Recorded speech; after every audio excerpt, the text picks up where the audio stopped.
Good afternoon. This is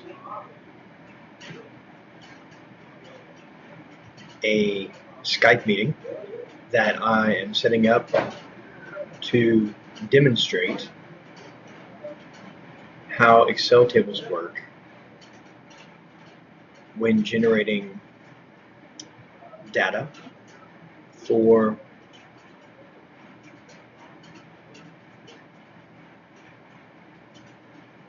multiple reports. Okay, so first thing we'll start off with, I'll review Excel tables.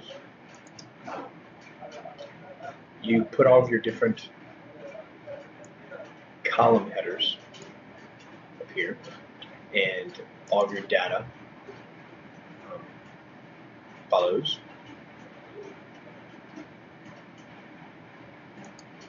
This is for our drive report,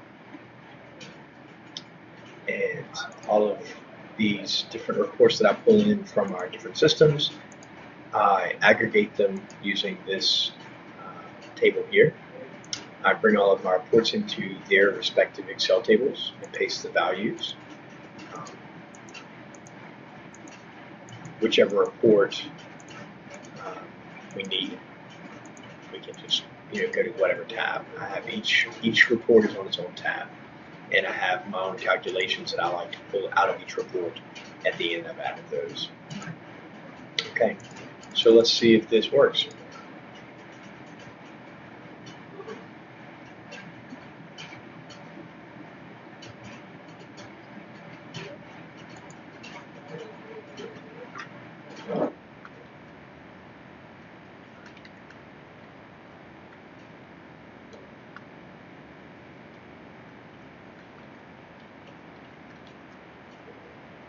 Have a good day.